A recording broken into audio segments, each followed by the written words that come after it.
ये जो मन है ना आपका, ये मन आपका दुश्मन है।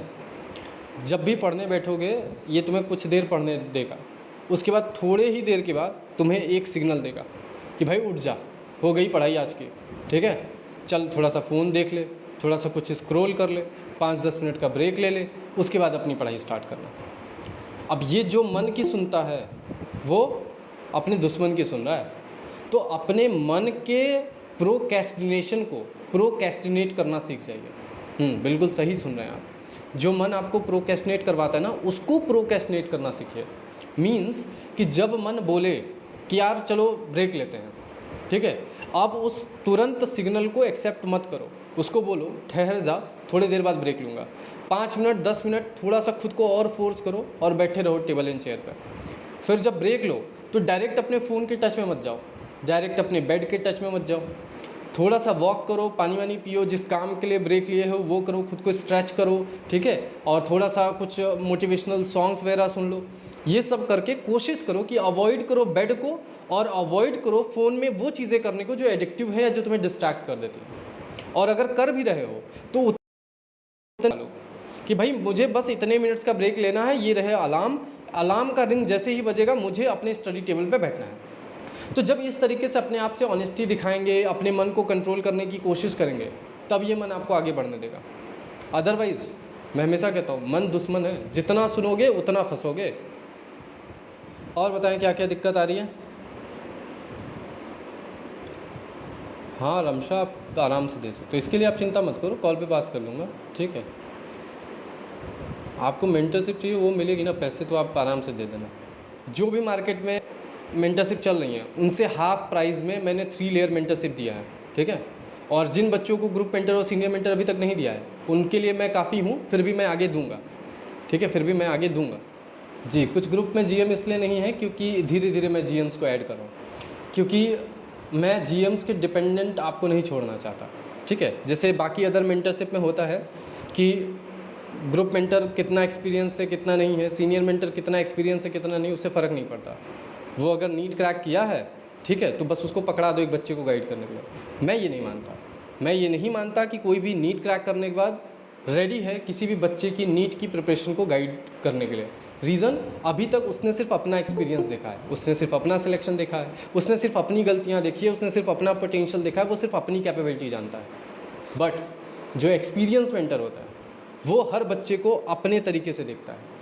वो देखता है कि किसकी पोटेंशियल कितनी है, कौन कितना कर सकता है, कौन क्या गलती कर सकता है। तो जाहिर सी बात है कि जो स्ट्रैटेजी मेकिंग होती है, जो डेली बेसिस पे टारगेट्स आपको वीकली मिलते हैं, ठीक है, तो वो जो टारगेट प्लानिंग होती है, जो एंडिंग की सोच होती है कि कब क्या कितना कैसे कंप्लीट कराना है, सिलेबस कैसे लेके चलना है, क्या कब कंप्लीट कराना है, कैसे रिवीजन करना है, ये वो कर सकता है जो ऑलरेडी इसमें एक्सपीरियंस्ड हो, जिसने ऑलरेडी बहुत सारे बच्चों का प्लान कर रखा हो। इसीलिए जीएम्स अगर मैं ऐड भी कर रहा हूँ तो वो सिर्फ एक स्पेसिफिक काम के लिए, ठीक है। एसएम मैं ऐड कर रहा हूँ तो वो सिर्फ एक स्पेसिफिक काम के लिए, बाकी जो टारगेट है, जो प्लानिंग प्लॉटिंग है, वो सब मैं कर रहा हूँ और वो मैं करता रहूँगा। मेरी कोशिश यही है कि इस मेंटरशिप में जब तक मुझे कुछ बेहतर लोग नहीं मिलते, एक्सपीरियंस लोग नहीं मिलते, जो एक होता ना करेक्ट वे से टारगेट को प्लान कर सकें, तब तक मैं वो चीज़ किसी को हैंड ओवर नहीं कर सकता। जैसे रिसेंटली एक जूनियर ने मेरे पास कॉल किया था हमारी प्रीवियस मेंटरशिप से। उसका कहना था कि हमारे मेंटर ने मुझे बोला कि आप इतना कुछ मैस कर चुके हो कि मुझे समझ नहीं आ रहा है कि हम प्लान कैसे करें। तो मैंने पूछा कि ऐसा क्या मैस कर दिया तुमने। तो सिंपल सा इशू इसका ये है कि वो पीडब्ल्यू की बैच में है, रिकॉर्डेड लेक्चर्स देखती है और उसके पास एलएन की ऑफलाइन टेस्ट सीरीज़ है। अब उसको फिज़िक्स समझ आती नहीं है, अब उसके कुछ टेस्ट छूटे हुए हैं, तो अब उनको समझ नहीं आ रहा है कि जो टेस्ट छूटे हैं उनको पकड़ें कि जो आगे आ रहे हैं उनको पकड़ें, इसका रिवीजन कैसे प्लान करें और इसका लेक्चर कैसे प्लान करें। तो मेरा मानना ये है कि हम मेंटर किस काम के, अगर बच्चे का जो किया धरा है, जो मैस फैलाया हुआ है, उसी को ना समेट पाएँ। और ऐसा कोई भी मैस नहीं है जो एक मेंटर अपने तमीज़ से, अपने पेशेंस से, अपनी स्ट्रैटेजी से, अपने एक्सपीरियंस से ना प्लान कर पाए। मैं बिना पेन यूज़ किए मैं ट्रैवल कर रहा था, 2 मिनट में मैंने उसको समझाया कि हाँ देखो तुम्हारी प्रॉब्लम का ये सोल्यूशन है, तुम फिलहाल ऐसे ऐसे टारगेट्स को कंप्लीट करना स्टार्ट करो, ठीक है। तो इसीलिए अच्छा, ऐसा भी नहीं कि I am the best, I am the ranker, I am the topper, नहीं।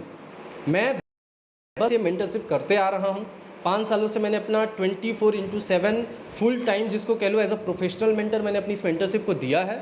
सो उतना एक्सपीरियंस हो चुका है 100 बच्चों को गाइड करते हुए कि कौन क्या कैसे कैसे कर पाता है। ठीक है, एक बच्चा जो 1 घंटा भी नहीं पढ़ता उसको कैसे लेके चलना है, एक बच्चा जो बहुत पढ़ता है उसको कैसे लेके चलना है। जैसे मैं आपको बता दूं कि जब बच्चा 680 स्कोर करने लगता है, 690 स्कोर करता है, मेरे मेंटरशिप में 700 तक स्कोर करने वाले बच्चे हैं, 650 तक स्कोर करने वाले बच्चे हैं, उनकी प्लानिंग भी करना बहुत कॉम्प्लिकेटेड होता है। अब दूसरे मेंटर्स होंगे, मे बी वो सोचेंगे हाँ इसका सब परफेक्ट हो गया, अब बढ़िया कर रहा है, बट वो मेरी नज़र में बढ़िया नहीं है।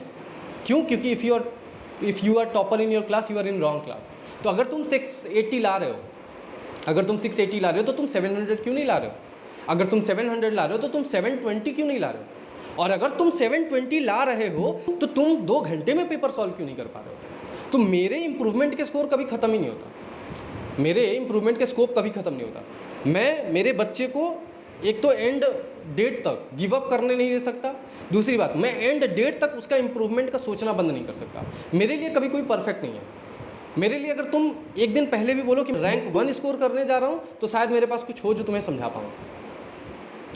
ठीक है, तो ये सिर्फ एक्सपीरियंस से आता है, ना कि नीट क्रैक करने से या फिर वो टैग लेने से। तो मेरे मेंटर्स जो हमारे ग्रुप में हैं, ग्रुप मेंटर या फिर सीनियर मेंटर, लिटरली बहुत अच्छे हैं। मैंने बहुत चूज़ करके पिक किया है। अभी उनको इसीलिए स्पेसिफिक काम के लिए रखा है, वो सीखें धीरे धीरे, एक्सपीरियंस हो जाए। जब मुझे बिलीव होगा कि हाँ वो प्लान कर सकते हैं, हाँ वो ये रिस्पॉन्सिबिलिटी ले सकते हैं, तब मैं उनको सौंपूंगा। दूसरी बात, सब लोग आ चुके हैं, मीटिंग को स्टार्ट करें। तो क्या यहाँ पे सभी लोग PW और संकल्प जैसे ऑनलाइन कोचिंग से ही ज्वाइन हुए हैं, या कोई ऑफलाइन कोचिंग वाला भी आ चुका है, लाइक LN, आकाश या किसी भी अदर ऑफलाइन इंस्टीट्यूट से? क्योंकि उनके जो टेस्ट देने की स्ट्रैटेजी होती है थोड़ी सी अलग होगी। ठीक है, तो कल की मीटिंग में करेंगे। ये जो ऑनलाइन वाले हैं, स्पेशली PW वाली जनता ज़्यादा है यहाँ पे, 80-90%। फिर जो संकल्प वाली जनता है वो है। ठीक है, बाकी तो ऑनलाइन में उतना कोई एग्जिस्ट नहीं करता, फिर भी जो होंगे 1-2 चलेगा। ठीक है, तो हमें एक तो ना टेस्ट कैसे देना है वो बेस्ट तरीके से सीखना है। ठीक है, मेनली हम टेस्ट की बात करते हैं। अब इसमें जो टेस्ट होता है, फ़िलहाल जब तक हमारा सिलेबस नहीं कंप्लीट होता है या जब तक हम लोग स्टार्ट नहीं करते हैं, ठीक है, हम लोग मेनली चैप्टर वाइज यानी CT की बात करेंगे और PT यानी पार्ट टेस्ट की बात करेंगे। अभी फुल सिलेबस टेस्ट किसी के भी नहीं हो रहे। फुल सिलेबस टेस्ट स्टार्ट भी होंगे तो कुछ चुनिंदा लोगों के, वो भी दिवाली के बाद, और फिर अगले सेशन जब आएगा जनवरी-फरवरी, तो उस टाइम तो सबका स्टार्ट हो जाएगा। ठीक है जी साक्षी, रिकॉर्डिंग मिलेगी, मोस्ट प्रोबेबली रिकॉर्डिंग मिलेगी अगर कोई ग्लिच नहीं आता है तो। ठीक है, तो हम मेनली आज बात करेंगे CT की और PT की। ठीक है, तो आप जिस भी ऑनलाइन बैच से पढ़ रहे हैं, ठीक है, दोनों टेस्ट का डिस्कस कर लेंगे। और CT मैं प्रोवाइड करता हूँ। ठीक है, मतलब आपको मेंटरशिप में मिल जाता है CT यानी चैप्टर वाइज टेस्ट। ठीक है, ये जो आपका PT है वो आपका बैच में मिल जाता है। ठीक है, क्लियर। अब मोस्टली आप सबका वीकली टेस्ट होता है, जो PT होता है वो आपका वीकली टेस्ट होता है मोस्टली, जैसे PW या संकल्प में। अच्छा, मुझे सुनने को आया है कि संकल्प वाले time to time test update नहीं कर रहे, क्या ऐसा भी है? एनीवन फ्रॉम संकल्प क्लेरिफाई करेगा कि संकल्प में टेस्ट ऑन टाइम नहीं अपडेट हो रहे हैं? ऐसा है क्या? अच्छा, कुछ बच्चों का कहना था। खैर, PW में तो टाइम टू टाइम टेस्ट हो रहे हैं, चाहे वो शॉर्ट प्रैक्टिस टेस्ट हो, चाहे वो प्रैक्टिस टेस्ट हो। ठीक है, और PW का टेस्ट तो मेनली 7 डेज पे हो रहा है, संकल्प का भी 7 डेज पे हो रहा है, 15 डेज पे हो रहा है। एक बार क्लियर कीजिएगा प्लीज।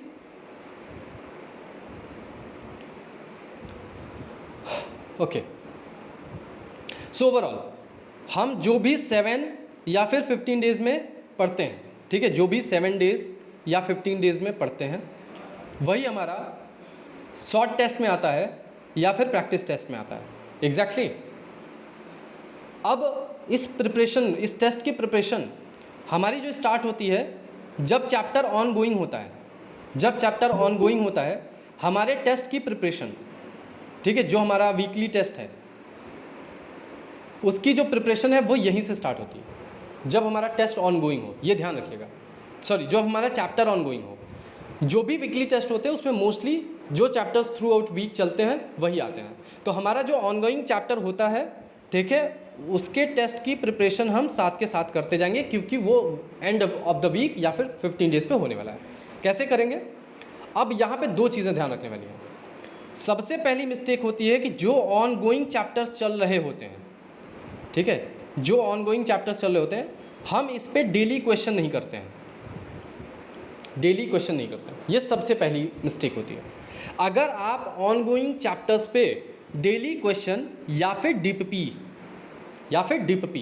इसको सॉल्व कर रहे हैं, तो जाहिर सी बात है कि आपकी प्रिपरेशन होती जाएगी। कैसे? हमारा क्राइटेरिया है कि 150 प्लस क्वेश्चन पर चैप्टर होना चाहिए, ठीक है। क्यों ये हमारा क्राइटेरिया क्यों है? क्योंकि जो नीट का, अगर हम कॉमन बात करें नीट का, तो कम से कम आपको 50 से 60 हज़ार क्वेश्चन प्रैक्टिस रिक्वायरमेंट होती है। कितना बेटा? 50 से 60 हज़ार, इतनी क्वेश्चन प्रैक्टिस रिक्वायरमेंट होती है अगर तुम सच में सीरियसली नीट को तमीज़ से देना चाहते हो। क्यों? क्योंकि NEET is a MCQ based exam. अगर तुम इतने MCQ प्रैक्टिस नहीं करोगे तो मुझे लगता है कि तुम्हारा हाथ एग्ज़ाम में चलेगा नहीं। तुमने वो वाला सिचुएशन फील किया है जब एग्ज़ाम में बैठो और दिमाग ब्लैंक हो, ठीक है? मतलब वो ऐसे क्वेश्चन होते हैं ना यार, जो तुम किए हुए हो, जो तुम्हें दिख रहा है यार कितनी सिंपल लैंग्वेज है, यार ये तो फॉर्मूला बेस्ड लग रहा है, लेकिन दिमाग वहाँ चल ही नहीं रहा है, ब्लैंक है, पेन चल ही नहीं रही है। इवन जब हम घर पे आ जाते हैं, जब हम पेपर दे के आ जाते हैं, तो जब हमें टीचर्स बताते हैं कि यार ये तो बिल्कुल फॉर्मूला बेस्ड क्वेश्चन था, ठीक है, हमें लगता है इतना ईजी क्वेश्चन हम नहीं कर पाए। या फिर जब हम घर पे प्रैक्टिस कर रहे होते हैं, तो जब हम उसके सॉल्यूशन को देखते हैं तो हमें लगता है यार कितना सिंपल था, बस एक स्टार्टिंग हमें मिल जाती ना तो हम इसको कर ले जाते हैं। ये क्यों होता है? जब आपकी क्वेश्चन प्रैक्टिस लेस होती है। आपकी अगर प्रैक्टिस लेस होगी तो आपका ये हाथ जाम हो जाएगा, चलेगा ही नहीं एग्जाम में, ठीक है। इसीलिए कहते हैं कि 50 to 60,000 क्वेश्चन का एक मिनिमम क्राइटेरिया मान के चलो कि तुम्हें पूरे नीट प्रिपरेशन में करनी है। आवाज़ क्लियर है? बिल्कुल। 50-60 हज़ार क्वेश्चन लगा लो तो 610 नहीं दोस्त, तुम क्या करके आओगे वो तुम्हें भी नहीं पता। लेकिन 50-60 हज़ार क्वेश्चन कैसे करने, वो भी एक तरीका होता है, मैं उसको समझाऊंगा। तो अब हम ये समझ गए कि हमें डेली 150 प्लस क्वेश्चन, पर चैप्टर 150 प्लस क्वेश्चन का रेशियो लेके चलना है। तो अब वो कैसे फुलफिल होगा उसको समझते हैं। तो जब आप अपने ऑनगोइंग चैप्टर्स पे डेली क्वेश्चन या डीपीपी करते हैं तो मिनिमम 10 से 15 क्वेश्चन करेंगे ना आप। सबके डीपीपी में या वो बुक में 10 से 15 क्वेश्चन होता है ना ऑन लाइक टॉपिक, हाँ होता है, ठीक है। अब जब आपका ये चैप्टर मान लेते हैं कि 7 डेज़ या 15 डेज़ चल रहा है, ठीक है, जितने भी दिन चल रहा है, अगर हम मान लेते हैं कि एक चैप्टर में आपकी कोचिंग ने आपको 5 से 6 डीपीपी दिए हैं, ठीक है, 5 से 6 डीपीपी आपने दिए हैं, तो इस 5 से 6 डीपीपी को अगर हम इंटू कर दें 10 से या 15 से, तो हमारे लगभग 50-60 और ऑन एन एवरेज 100 क्वेश्चन तो ऐसे बन जाते हैं डीपीपी से, ठीक है। ये कैलकुलेशन सही है। और लगभग आपके पीडब्ल्यू के नोट्स में भी क्वेश्चन होते हैं लगभग 100, ठीक है, और कुछ के नोट्स में 50 होते हैं। अदर कोचिंग की बात करें तो 100 क्वेश्चन नोट्स में प्लस डीपीपी में 50-60-100 क्वेश्चन, ठीक है। अब ये क्राइटेरिया हुआ। तो अगर तुम ऑनगोइंग चैप्टर्स पे पहली चीज़ ये करो कि डेली डीपीपी प्रैक्टिस करो, तो तुम्हारे 50-60-100 क्वेश्चन तो ऐसे हो जाएंगे चैप्टर ख़त्म होते होते, एंड होते होते चैप्टर तुम्हारा 50-60-100 क्वेश्चन हो जाएंगे, ठीक। और दूसरा काम क्या करना है कि मैं कहता हूँ कि डेली तुम्हें 100 क्वेश्चन प्रैक्टिस का रेशियो लेके चलना है। तो अगर तुम डेली के डेली जो नोट्स लिखवाए गए हैं, ठीक है, और उनमें जो क्वेश्चन कराए गए हैं, अगर तुम उन क्वेश्चंस को रीअटेम्प्ट करो, जो कि डेली बेसिस पे जितना लेक्चर होता है, एक लेक्चर के नोट्स में बताओ कितने क्वेश्चन होते हैं, सिर्फ एक लेक्चर बता रहा हूँ। जब तुम्हारा टीचर एक लेक्चर करवाता है, 2 लेक्चर करवाता है, 1-2 लेक्चर में तुम्हारा ऑन एन एवरेज कितने क्वेश्चन करवा देता है क्लास में? 20 से 30, ठीक है। अब तुमने उसको करा हुआ है, आज ही लेक्चर में तुमने देखा हुआ है, सीखा हुआ है, तो जब तुम इस नोट्स के क्वेश्चन को रीअटेम्प्ट करते हो ना, तो तुम्हें ये भी समझ आता है कि तुमने लेक्चर कितना फोकस से किया था, और तुम्हारी तुरंत के तुरंत एक प्रैक्टिस हो जाती है, फिर से उसी चीज़ को रिपीट कर लेते हो। जैसे तुमने आज लेक्चर 1 देखा, 2 देखा, अब इन दोनों को मिला के नोट्स में तुम्हारे क्वेश्चन थे 20 या 30, ठीक, प्लस तुम्हें डीपीपी नंबर 1 मिली है जिसमें क्वेश्चन है 15, ठीक। अब तुम्हारा आज का काम सिर्फ इतना है, ये हम फिजिक्स और केमिस्ट्री की बात कर रहे हैं। अब तुम्हारा आज काम सिर्फ इतना है कि ये डीपीपी को तुम सॉल्व कर लो और ये नोट्स के क्वेश्चन को तुम रीअटेम्प्ट कर लो, ठीक। तो तुम्हारे लगभग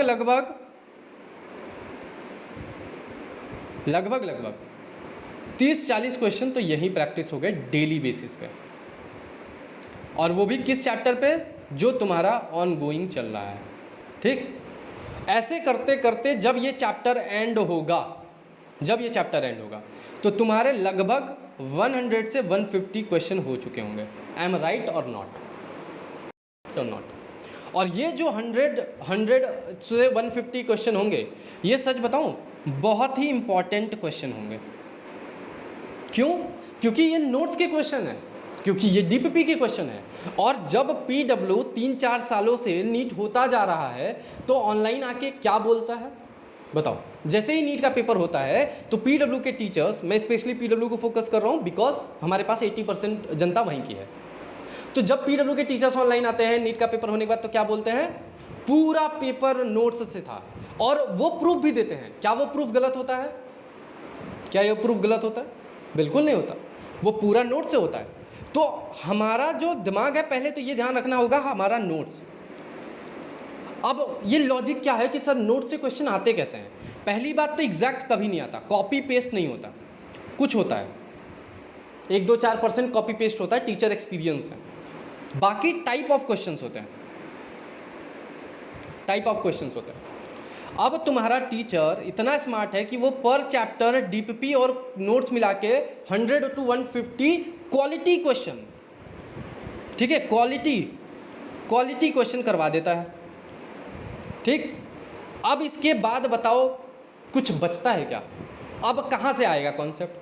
जो 10-12-15 कॉन्सेप्ट हैं, जो 10-12-15 टॉपिक है यार, वो तो 100 से 150 क्वेश्चन में उन्होंने कवर कर दिया। अब तो उसी टाइप का आएगा ना। अब इसके बाद तुम रेशियो कहाँ से बढ़ाओगे? इसके बाद तुम्हारा एक बड़ा इंपॉर्टेंट सेक्शन आता है PYQ, जिसको इनिशियली 15 साल के करने होते हैं, ठीक है। उसके बाद तुम्हारा होता है NCERT के सॉल्व एग्जाम्पल्स, सॉल्व वाले, ठीक है। उसके बाद तुम्हारा आ जाता है कोई भी रेफरेंस बुक, ठीक है, रेफरेंस बुक, यहाँ से भी तुम 50-100 क्वेश्चन कर सकते हो, ठीक है। तो अब तुम्हें क्या करना है कि पहला मेन हिट तुम कहाँ करोगे? अगर तुमने नोट्स और डीपीपी को ऑन गोइंग चैप्टर्स के साथ ऑन अ डेली बेसिस ये 100 से 150 क्वेश्चन कर लिए ये वाले, तो समझो तुमने एक लेवल पार कर लिया। और चैप्टर के एंड होते अगर तुमने PYQ 15 साल के कर लिए, NCERT के एग्जाम्पल्स कर लिए और रेफरेंस बुक से 50-100 क्वेश्चन भी कर लिए। 50-100 क्वेश्चन किस पे? जिस पे तुम्हें लग रहा है कि नोट्स में वीकनेस है, जिस टॉपिक में तुम्हें लगता है कि यार मैंने पढ़ा ज़रूर है नोट्स को, मैंने लेक्चर भी पूरा देखा है, मैंने नोट्स के क्वेश्चन को भी रीअटेम्प्ट किया है, मैंने डीपीपी भी की है, लेकिन 2-4 टॉपिक ऐसे हैं जिन पे अभी भी मुझे दिक्कत आ रही है। तो इन 2-4 टॉपिक पे तुम यहाँ से क्वेश्चन करो। क्यों? क्योंकि यहाँ पे ज़्यादा प्रैक्टिस की रिक्वायरमेंट है। तो ओवरऑल जो भाई तुम्हारा बकेट हुआ क्वेश्चन का, ये जो तुम्हारा क्वेश्चन बकेट हुआ, ठीक है, क्वेश्चन बकेट हुआ, इसमें तुमने 100-150 तो डीपीपी और नोट्स के क्वेश्चन डाल दिए, ठीक है, प्लस PYQ डाल दिया, प्लस कुछ रेफरेंस बुक के क्वेश्चन डाल दिए। तो मतलब ओवरऑल 200-250 का ये रेशियो बन गया तुम्हारा क्वेश्चन प्रैक्टिस का। अब इतना अगर तुम पर चैप्टर कर लेते हो तो तुम जिस टेस्ट में जाओगे ना, तुम वहाँ झंडे गाड़ के आओगे। मैं लिटरली बता रहा हूँ। ये क्या आप में से कोई किया है? अरे क्यों नहीं हो पाएगा? बहुत ईजी है, बहुत ईजी है ये स्टेप्स करना, ठीक है। बाहर के क्वेश्चन रहते हैं दूसरे के मॉड्यूल से, देखो उन क्वेश्चंस की जिक्र मत करो, सब बाहर के नहीं होते हैं। बहुत सारे क्वेश्चंस होते हैं, अच्छे होते हैं, ठीक है। पीडब्ल्यू धीरे धीरे क्वेश्चन अपना बढ़िया कर रहा है, ठीक है। मैनेज नहीं हो पाता, मैं बता रहा हूँ ना कैसे मैनेज होगा। मैनेज इसलिए नहीं हो पाता, ठीक है, मैनेज इसलिए नहीं हो पाता क्योंकि तुम ये जो डेली डीपीपी को लेते हो और डेली क्लास नोट्स के जो क्वेश्चन लेते हो, ठीक है, अब इसमें क्वेश्चन का अमाउंट टोटल 40 क्वेश्चन है। अब इस तुम 40 क्वेश्चन को करने के लिए ना 3 से 4 घंटा लोगे, तो ये कभी मैनेज नहीं होगा, ये कभी मैनेज नहीं होगा। मैंने हमेशा कहा है कि तुम्हारा क्वेश्चन प्रैक्टिस करने का तरीका गलत है। सर चैप्टर ख़त्म होने के बाद टाइम ही नहीं मिलता है, हम ये सब अलग से 100 क्वेश्चन कर पाए। एग्जैक्टली इशिता, वहाँ पे हमें सोचने की ज़रूरत है। लेकिन जब चैप्टर चल रहा हो तो वहाँ पे काम चोरी नहीं करनी। वहाँ पे क्या काम चोरी नहीं करनी है, सुनो। जब तुम्हें डेली का तुम्हें पता है कि फिजिक्स एंड केमिस्ट्री में 40 क्वेश्चन करने, क्योंकि डीपीपी और क्लास नोट्स के मिला के हो जाते हैं। अब तुम्हें यहाँ पे टाइमर सेलेक्ट करना है कि 40 क्वेश्चन यानी 1 आवर। फिजिक्स एंड केमिस्ट्री में मोर देन इनफ है, 40 क्वेश्चन 1 आवर।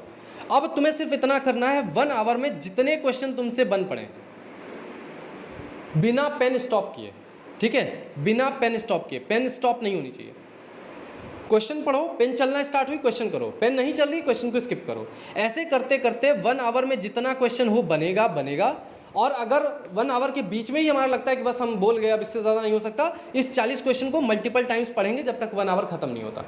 मतलब हमें बस इतना देखना है कि 40 क्वेश्चन को 1 घंटे में हम कितनी बार पढ़ पाते हैं और कितने क्वेश्चन हो पाते हैं। रुकना नहीं है, पेन स्टॉप नहीं होनी चाहिए। उसके बाद सिंपल क्या करना है, डायरेक्ट सोल्यूशन पे चले जाना है, ठीक है।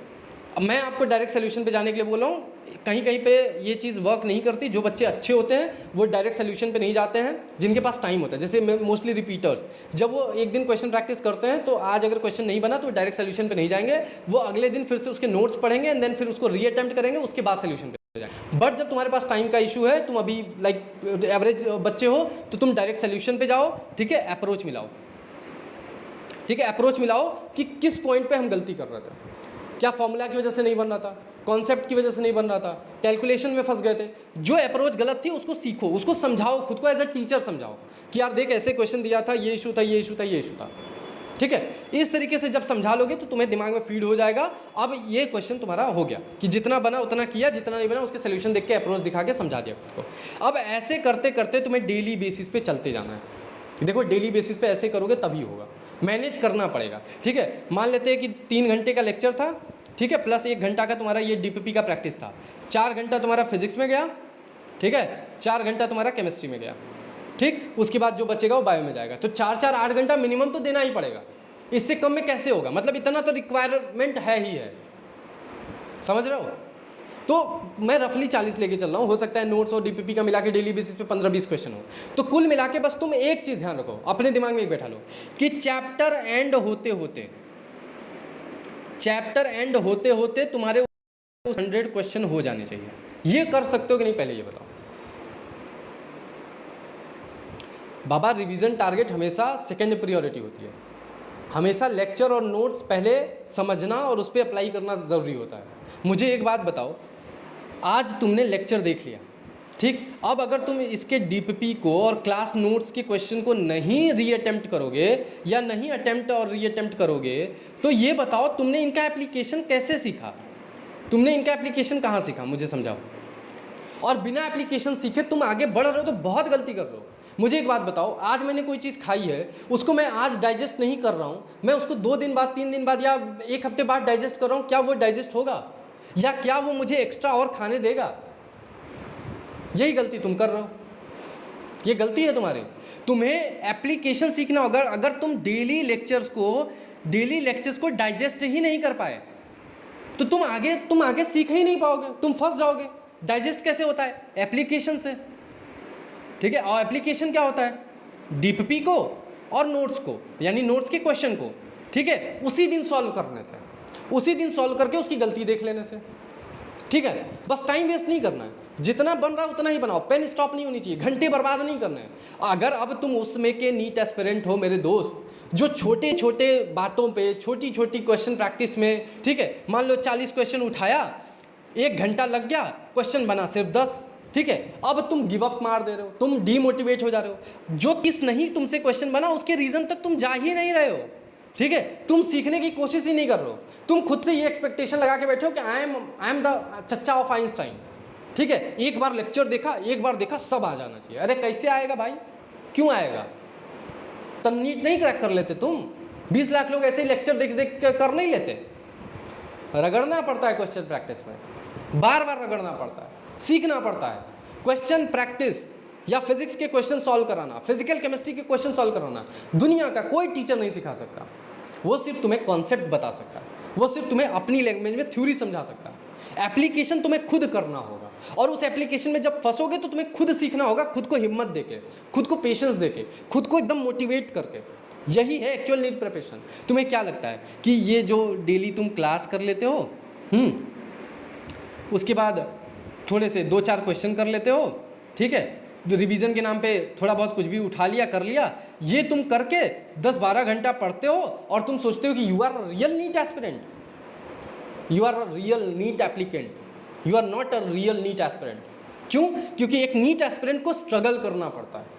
जब वो क्वेश्चन प्रैक्टिस में स्ट्रगल करता है तो उसको खुद को पेशेंस रखना सिखाना होता है। जब वो उससे क्वेश्चन नहीं बनते हैं तो उसको खुद को समझाना पड़ता है कि दोस्त होगा होगा, बिलीव ऑन योरसेल्फ। जब फिर भी है तो उसे ये होप देना होता है कि ये एक चैप्टर या ये कुछ क्वेश्चन तेरी डेस्टिनी नहीं डिसाइड करेंगे। ये एक चैप्टर तेरे से नहीं बन रहा है तो इसका ये मतलब नहीं कि बाकी की जो चैप्टर है इस सिलेबस में वो तेरे से नहीं बनेंगे। अगर तू 10 चैप्टर में वीक है या तेरा अभी 10 चैप्टर नहीं बन रहा है, इसका ये मतलब नहीं कि तू नीट नहीं क्रैक कर सकता। तुम 720 वाला नहीं है, तुम 720 के लिए नहीं प्रिपेयर कर रहा है। तो मैंने बोला है कि नीट छोड़ने से ज़्यादा तुम्हें नीट अगर तुम्हें फोड़ना है तो नीट के क्वेश्चन को छोड़ना भी सीखना होगा। जो क्वेश्चन प्रैक्टिस में नहीं बनता है, जो टेस्ट में नहीं बनता है, उसको छोड़ना सीखना होगा, फिर उसको सीखना होगा, देन नीट फोड़ोगे तुम। तो भाई ये डेली क्लास और खुद के चेयर टेबल पे बैठ के कमर तोड़ना नीट एस्पिरेंट की क्वालिटी नहीं है। नीट एस्पिरेंट की क्वालिटी है क्वेश्चन प्रैक्टिस में स्ट्रगल करना, उस स्ट्रगल में डीमोटिवेट ना होना, खुद को पेशेंस रख के, खुद को समझाते हुए, सेल्फ मोटिवेट होते हुए एक एक क्वेश्चन से आगे बढ़ना। ठीक है, किसी चैप्टर में अच्छा करेगा, किसी चैप्टर में बुरा करेगा, कुछ चैप्टर्स उसके स्ट्रांग होंगे, कुछ वीक होंगे, कुछ एवरेज होंगे। ऐसे नीट होता है। तुम परफेक्शन में पहुंच जाते हो। तुम्हें लगता है कि नीट क्रैक करने वाले जो भैया दीदी होते हैं उनका तो 100% सब कुछ एकदम बढ़िया परफेक्ट होता है, सब पे 100 200 क्वेश्चन हुए होते हैं, सब रिवाइज होता है, पूरा सब बढ़िया होता है। तुम्हें नोट्स भी रिवाइज करना होता है तो 100% रिवाइज करना है, तुम्हें क्वेश्चन प्रैक्टिस करना है तो 100% करेक्ट करना है, तुम्हें लेक्चर देखना है तो 100% सीखना है। अगर मैं बोल दूं वन शॉट कर लो, नहीं सर कॉन्सेप्ट नहीं सीखने को आएगा, नहीं सर समझ नहीं आएगा। क्यों? क्योंकि तुम्हारा हमेशा ये 100% वाला क्राइटेरिया जो चलता है 100% वाला चलता है, और 100% एफर्ट नहीं होते हैं, 100% बेस्ट नहीं दोगे, लेकिन 100% रिजल्ट जरूर चाहिए। यही सबसे बड़ी गलती है भाई, स्ट्रगल करना पड़ता है। ठीक है, कुछ चैप्टर्स बड़े अच्छे लगते हैं, स्ट्रॉन्ग होते हैं, कुछ चैप्टर्स मॉडरेट होते हैं, कुछ चैप्टर्स बड़े वीक होते हैं। सब टॉपर के और सब नीट सेलेक्ट होने वाले बच्चों के स्ट्रॉन्ग, वीक, एवरेज ऐसे टॉपिक्स डिवाइड होते हैं। उनके भी हाथ हर जगह नहीं चलते हैं। ठीक है, एग्जैक्टली। अरे पहले जितना हो रहा है उतना तो करो, आगे तो बढ़ो, फिर बाद में देखा जाएगा। नोट्स एक बार में याद नहीं होता है। ये जो लोग नोट्स बैठ के ऐसे रटते हो ना, ऐसे पलट के, वैसे नहीं याद होगा, वैसे कभी नहीं याद होगा। बचपन वाला तुम सीन अभी भी लेके चल रहे हो। बचपन में कितना रट के याद कर लिए थे। तुम नोट्स को मल्टीपल रिवीजन से करोगे, मल्टीपल रीडिंग, ठीक है, और उसके बाद दूसरा क्वेश्चन प्रैक्टिस। जितना क्वेश्चन प्रैक्टिस में गलती होगा, जितना अप्लाई करोगे उतना नोट्स याद होगा, बाकी मल्टीपल रीडिंग या रिवीजन से होगा। ठीक है, तो वही चीज़ मैं बता रहा हूँ कि जब नोट्स को भी पढ़ने की बात आती है तो तुम्हें 100% पढ़ना होता है। अरे क्यों भाई, इसके टॉपिक होते हैं ना, कुछ स्पेसिफिक टॉपिक होते हैं जहाँ से बढ़िया क्वेश्चन पूछता है, कुछ स्पेसिफिक टॉपिक होते हैं जो बहुत मतलब ऐसे टफ टाइप के होते हैं। तो सब नहीं रिवाइज करना होता है, सब नहीं पढ़ना होता है, सब नहीं समझना होता है, ये चीज़ समझ लो। तो मैंने कहा क्वेश्चन प्रैक्टिस जब तुम कर रहे हो, सीखने पे थोड़ा सा ध्यान रखो। ठीक है, तो अब तुम्हें डेली वाला समझ में आ गया ना कि डेली अगर तुम ऑनगोइंग चैप्टर्स को कर रहे हो, डेली उस पर डीपीपी और नोट्स को तुम तुम्हारा टेस्ट का प्रिपरेशन साथ के साथ चल रहा है। ठीक, और उसके बाद क्या करना है? उसके बाद ये करना है कि चैप्टर ख़त्म होने के बाद, ठीक है, चैप्टर एंड होने के बाद समहाउ किसी तरीके से थोड़ा एक्स्ट्रा एफर्ट करके, या संडे को या 2-2, 5-5, 10 क्वेश्चन करके सिर्फ इसके ना 15 साल के PYQ कर लो।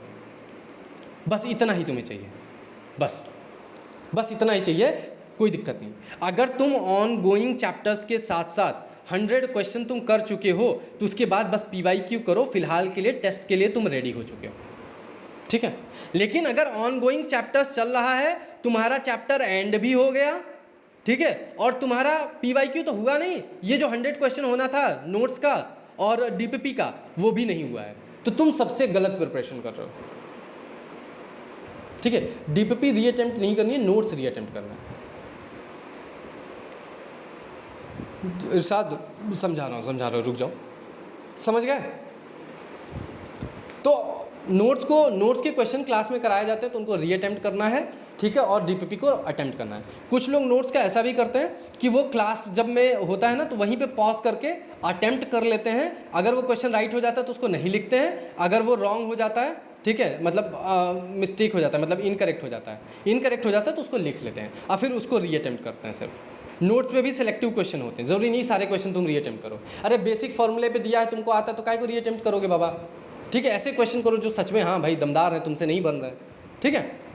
तो ये होता है ऑनगोइंग चैप्टर्स को तरीका प्रिपेयर करने का, ठीक है।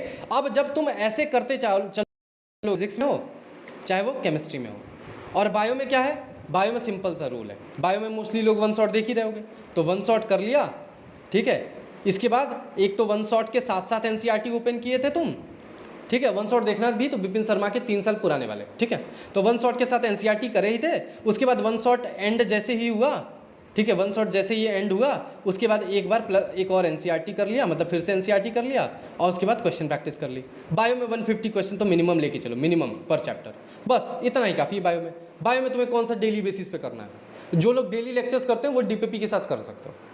जो लोग बायो में कुछ चैप्टर्स के लिए डेली लेक्चर्स फॉलो करते हैं, यानी डिटेल लेक्चर फॉलो करते हैं, ठीक है, डिटेल, तो वो डीपीपी सॉल्व करेंगे। अदरवाइज आराम से पहले वन शॉट देखो, ठीक है, एक दिन, ठीक है। इसके साथ तुम्हारी एनसीईआरटी खुली होनी चाहिए, तब को तुम समझ लोगे, ठीक है। उसके बाद फिर एनसीईआरटी एक बार पढ़ो, उसके बाद लगभग 150 to 200 क्वेश्चन कर लो, ठीक है। सारा स्ट्रगल तुम्हें फिजिक्स एंड केमिस्ट्री में करना है, डीपीपी और नोट्स वाला रीअटेम्प्ट करने का। अगर तुम इसी तरीके से चलते रहोगे daily on going daily basis पे, ठीक है, तो मैं सच बता रहा हूँ तुम्हारा जो वीकली टेस्ट होगा, ठीक है, वीकली टेस्ट तमीज से होगा। क्यों? प्रूफ देता हूँ। तुमने कभी मैच किया है कि पीडब्ल्यू के टेस्ट के पेपर्स कितने डीपीपी और नोट से सिमिलर होते हैं? कभी मैच किया है? हाँ भाई, बायो में वन शॉट इनफ है, मोस्टली लोगों के लिए वन शॉट इनफ है, कुछ चैप्टर्स को छोड़ के। मैच किया कभी डीपीपी और नोट से कितने क्वेश्चन मैच करते हैं? टाइप्स ऑफ क्वेश्चन देखना, दिमाग खुल जाएगा कि सब नोट्स में होता है, बस तुम्हारा हाथ नहीं चलता। क्यों बताता हूँ, सुनो। कितने लोग साइकिल चलाना जानते हैं और कितने लोग बाइक चलाना जानते हैं? बताओ फटाफट। इससे ज़्यादा मेरा बजट नहीं है, गाड़ी वाड़ी का नहीं पूछूंगा, बस साइकिल और बाइक तक कितने लोग चलाना जानते हो? स्टार्टिंग में जब चला रहे थे, तुम लोग का नहीं पता, मैं अपना बताता हूँ। स्टार्टिंग में जब चला रहे थे तो ऐसे ऐसे हाथ कांपता है, ठीक है, आंखें नीचे होती हैं, नहीं होती हैं, आंखें नीचे होती हैं, ठीक, और हाथ कांपता रहता है, ठीक। लेकिन आज तो बाइक लेफ्ट हैंड पे, आंखें उधर जो जा रही हैं, ठीक है, और सामने सब क्रॉस है, कोई दिक्कत नहीं, सब बढ़िया चला जाता है।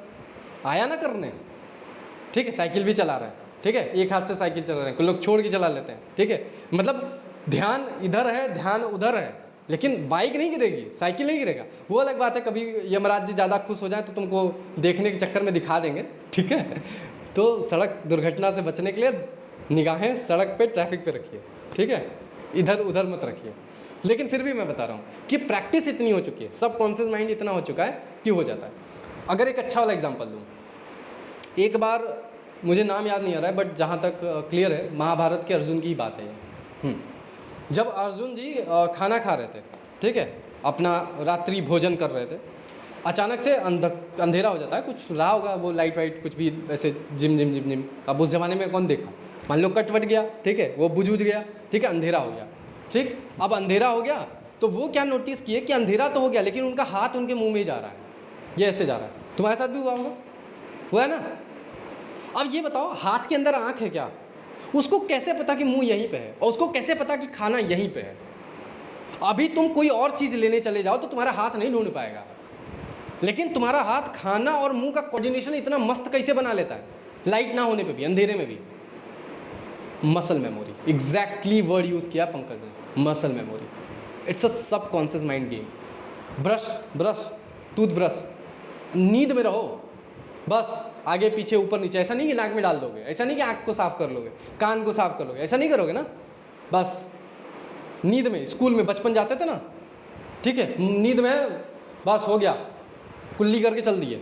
ये क्यों होता है? Muscle memory. तो वही चीज़ होती है, जब तुम क्वेश्चन प्रैक्टिस करते रहते हो, तुम्हारी मसल मेमोरी बन जाती है, ठीक है। उसके बाद तुम्हारा हाथ चलता है, उसके बाद तो तुम क्वेश्चन यूं मक्खन की तरह करते हो, ठीक। अब जो मैं बोला था 50-60 हज़ार क्वेश्चन, उसकी बात करता हूँ दोस्त। तुम्हें पूरे फिजिक्स एंड केमिस्ट्री पे, बायो पे, तीनों मिला के PCB 50-60 हज़ार क्वेश्चन करने तो ज़रूर हैं, लेकिन ये 50-60 हज़ार क्वेश्चन न्यू नहीं होने चाहिए। ये गलती कभी नहीं होगी, इतना मैनेज ही नहीं हो पाएगा। मेरा पेन 10,000 का फटका लग जाता, गिर जाता था भाई ठीक, दिल मुंह में आ गया था मेरे, ठीक। ओके, ठीक है। तो मतलब PCB में 50-60 हज़ार क्वेश्चन तीनों सब्जेक्ट मिला के पूरे साल में नहीं पॉसिबल होता, ठीक है। तो कैसे करना है? पर चैप्टर, ठीक है, तुम्हारा अगर 150 से 200 क्वेश्चन का रेशियो है, ठीक है, चलो 200 क्वेश्चन मान लेते हैं। अभी कितने चैप्टर्स हो गए हैं? 79 ना, रफली 80 मान लेते हैं, 80 चैप्टर्स, 80 इंटू 200 कितना? मैथ वाले बच्चे जल्दी बताओ। 16K इंटू 2 मोर टाइम्स कितना हुआ? 60K into 2 more times, 2 more times, 1 more time होता है तो 16 + 16 होता ना, ठीक है, कर दिए 64, 3 टाइम्स मतलब करना है टोटल। एक फर्स्ट टाइम ये हो गया, 2 मोर टाइम और बोल रहा हूँ करने के लिए, 64 48। देखो कैलकुलेशन तुम लोग गलती करा दो मेरी, ये है नीट एस्पिरेंट, ठीक है। तो ये ही कहते हैं, जो कहते हैं ना कि एक बुक को 10 बार सॉल्व करो, 10 बुक को एक बार नहीं, ठीक है। तो यही है कि ये जो 200 क्वेश्चन है ना, ये जो 150 से 200 क्वेश्चन का बकेट तुमने तैयार किया है, इसको तुम्हें 3 टाइम्स करना है बिफोर योर नीट। तब देखो कैसे मक्खन की तरह नीट होता है तुमसे। ना हो तो आना, मेंटरशिप की फीस 0.1% इंटरेस्ट के साथ वापस नहीं करेंगे। बोलो मंजूर है? ये होता है तरीका। तो कंक्लूजन पूरा रायता बता रहा हूँ। वीकली टेस्ट अभी तैयार कर रहा हूँ, अभी 3 सेक्शन है। ये देखो, जो टेस्ट की प्लानिंग आज समझा रहा हूँ, बिफोर टेस्ट समझा रहा हूँ, फिर during test and after test, 3 step हैं। बिफोर टेस्ट समझा रहा हूँ, ठीक, आफ्टर टेस्ट वो भी समझाऊंगा। बस अब ये बिफोर टेस्ट खत्म करते हैं। तो वीकली टेस्ट का प्रिपरेशन करने का तरीका हमारा दोस्त ये है कि ऑन गोइंग चैप्टर्स जब चल रहे होते हैं दोस्त, तभी साथ के साथ प्रैक्टिस किया करो दोस्त, ठीक है। और कोशिश किया करो कि चैप्टर एंड होते होते दोस्त 100 से 150 क्वेश्चन हो जाएं, ठीक। इसके बाद, ठीक, एक दिन पहले, एक दिन बिफोर क्या किया करो? फॉर्मूलाज वगैरह देख लिया करो, ठीक है। जो अब तक की मिस्टेक हुई हैं वो देख लिया करो, जो वीक टॉपिक्स हैं वो देख लिया करो, ठीक। और संडे को युद्ध मैदान, कुरुक्षेत्र महाभारत की युद्ध भूमि यानी टेस्ट देने चले जाएगा, ठीक। तो बिफोर टेस्ट सब समझ आ गया? मलिक दोस्त नहीं तुम्हारे हम, ठीक है, मेंटर हूँ मैं। पर सर एक दिन पहले इतना कुछ याद नहीं आता कॉन्सेप्ट। अरे कोई बात नहीं है, तुम अपने सबकॉन्शियस माइंड को खेलने दो। अब एंड देखो, बिफोर द टेस्ट बता दिया ना, ये परफेक्शन नहीं होगा। अभी ड्यूरिंग टेस्ट समझाऊंगा, फिर end of the test main important है। इतना तो कर लोगे ना टेस्ट से पहले कि ऑन गोइंग चैप्टर्स के साथ साथ तुम्हें बस नोट्स के क्वेश्चन, नोट्स और DPP इतना भी करते चलो ना, तमीज़ से सफिशिएंट है, ये हो जाएगा। ये 100 to 150 इतना भी तुम लोग नहीं करते हो। अरे रिड्यूस सिलेबस का बात कर लेंगे, चिंता मत करो, ठीक है, उसके लिए अलग मीटिंग करेंगे। अभी जो समझा रहा हूँ उसको समझो। अब चलते हैं ड्यूरिंग टेस्ट।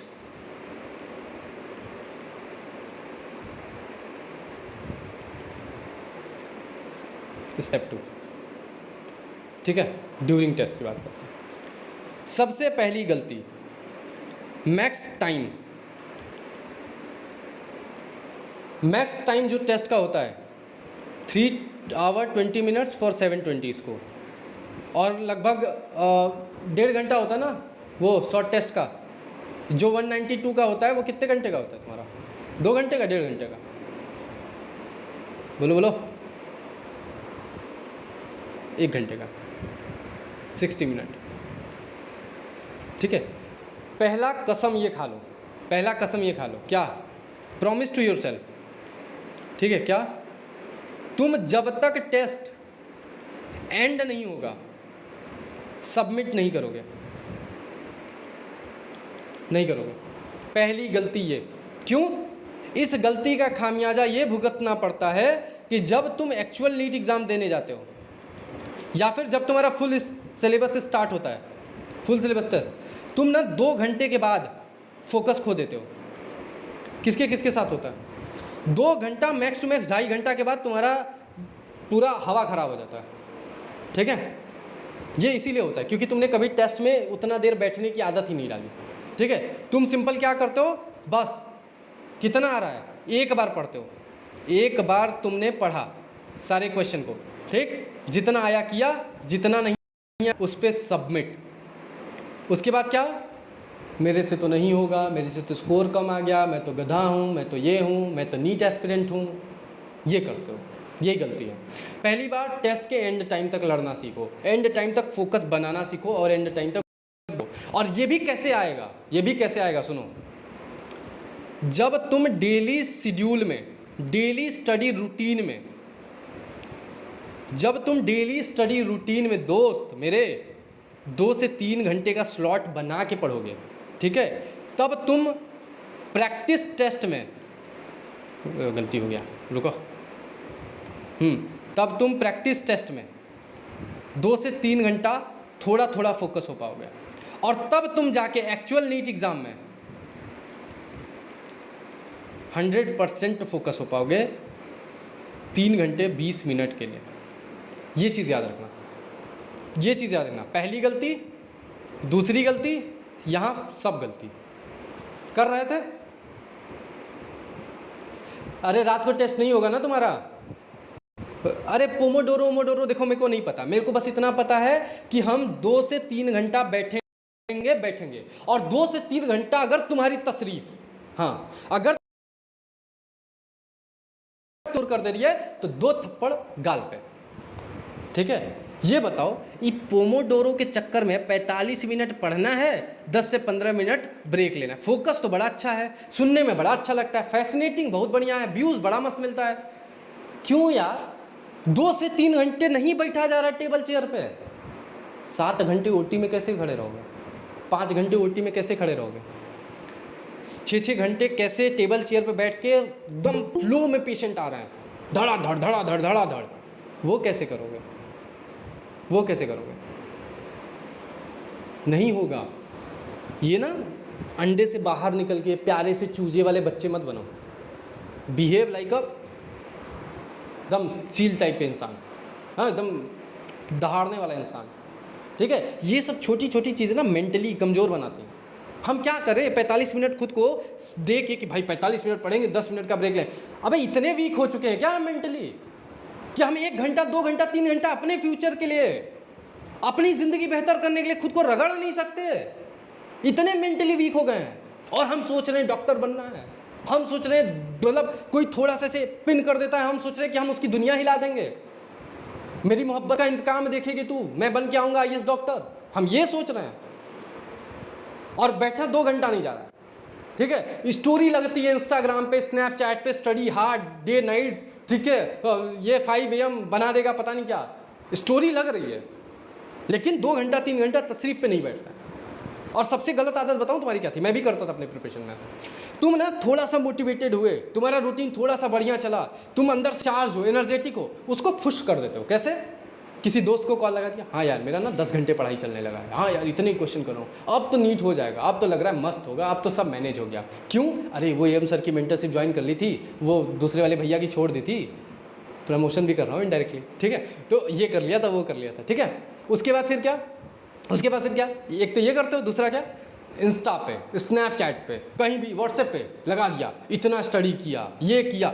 मतलब तुम अपने अंदर की आग, अपने अंदर की मोटिवेशन, जो तुम्हें कहते हैं ना कि वर्क हार्ड इन साइलेंस, ठीक है, वो तुम खत्म कर देते हो। करते हो या नहीं करते हो? और यकीन मानना, ये करते ही तुम्हारा वो पूरा अंदर का खुश हो जाता, खत्म। मतलब तुम एक काम करो, किसी दिन पढ़ने का खूब मोटिवेशन बना रहे एकदम मस्त वाला, ठीक है, तुम प्लान करो कि चलो चाय वाय बना के लाते हैं, मैगी वैगी बना के लाते हैं, एकदम बढ़िया रखेंगे टेबल चेयर पे, खाएंगे और उसके बाद पढ़ाई तो करेंगे ही।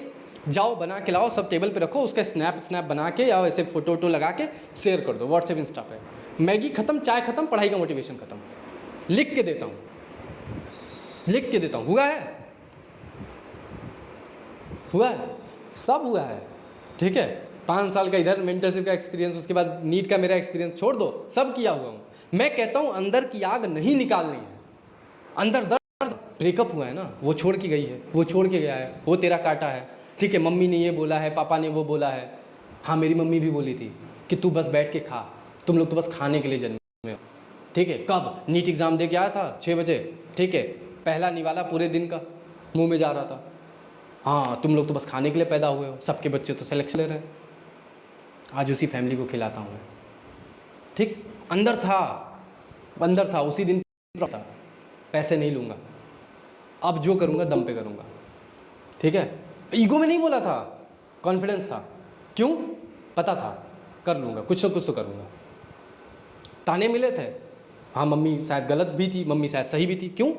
मम्मी तब गलत लगी थी क्योंकि मम्मी ने तो ताना मारा था। लेकिन जब मैं आज देखूं कि उस मम्मी को कितना सुनना पड़ा था, जब वो मेरे मामा का सिलेक्शन हो गया था, उसके रिलेटिव का सिलेक्शन हो गया था, जब उनकी मम्मी बार बार फ़ोन करके ये पूछ रही थी कि क्या हुआ, क्या हुआ आशीष का, हो गया, इस बार तो हो गया होगा, दिन भर तो रूम में बंद था। तब मम्मी क्या बोली होगी? मम्मी कहाँ दिखाए अपना गुस्सा? वो थोड़ी मेरी प्रिपरेशन करी है, उसको थोड़ी पता है कि मैं डाउन अप फेज से गया हूँ, उसको थोड़ी पता है कि मेरा ब्रेकअप हो गया था, उसको पता थोड़ी था कि मैं डिप्रेशन में हूँ। वो तो अपना बेस्ट कर रही थी, वो तो कपड़े भी नहीं धोने देती थी, वो तो खाना भी बना के दे रही थी, वो तो तुम्हें गर्मी न लगे पंखा भी खुद का बंद कर देती थी। तो मम्मी भी तो सेक्रीफाइस करी थी। तो जब सिलेक्शन नहीं हुआ तो उसको जो ताने मिले थे वो कौन फिर सुनेगा, कौन सुनेगा? हाँ, तो मैं क्या बात करते यार, अगर मैं नीट एस्पिरेंट नहीं था तो मैं यहाँ क्या कर रहा हूँ? गजब बात करते हो तुम लोग। नहीं, गॉड गिफ्टेड है ये मेंटरशिप, ऐसा मैं मेंटर जो बिहेव करता हूँ या जो मैं गाइड करता हूँ, ये गॉड गिफ्टेड है, ठीक है। जब रियल स्टोरी समझ में आएगी समझ आ जाएगी। लेकिन ऐसा नहीं है कि मैं नीट एस्पिरेंट नहीं हूँ या मेरा नीट का कोई जर्नी नहीं रहा है। मैंने अपनी हमेशा से नीट की जर्नी कभी ओपन नहीं करी है, हल्का फुल्का बताया। मैं कौन हूँ वो तो पता चल गया, ठीक है। एक्चुअली मैं क्या करता हूँ, मैं कहाँ हूँ, किस कॉलेज में हूँ, मेरा क्या नीट स्कोर रैंक ये वो नहीं बताता, ज़रूरत नहीं है। क्यों? क्योंकि मेरा स्ट्रगल इतना सस्ता नहीं है। मेरा स्ट्रगल बिकेगा जब तुम मूवी में बैठ के देखोगे, जब तुम बुक लेके खरीदोगे, जब तुम यूट्यूब पे देखोगे, तब मेरा स्ट्रगल वैल्यूबल होगा। क्यों ऐसे बता दूँ, ठीक है। अभी मेरा काम बोलता है, ठीक है, अभी मेरा सिर्फ काम बोलता है। 5 सालों से सिर्फ काम बोल रहा है। चेहरा तो अब देखे हो, नाम तो अब पता चला है, सिर्फ काम बोलेगा। जब स्टोरी बोलेगी तो तुम खरीदोगे, तुम देखोगे, तुम सुनोगे, ठीक है। हाँ, तो अब अपने तरफ चलते हैं, ठीक है। कि मम्मी ने तो ताने मारे, ठीक है, लेकिन अंदर पता था क्या करना है। पापा सपोर्टिव थे, हो गया। तो मैं वही कह रहा हूँ कि तुम बस ना अपने अंदर की आग ख़त्म कर देते हो, वो दर्द हटा देते हो। वो दर्द ना यार कुछ करने की आग देता है।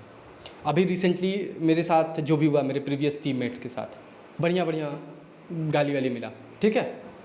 मतलब किसी का चेहरा बनना कितना गलत होता है मुझे बाद में पता चला।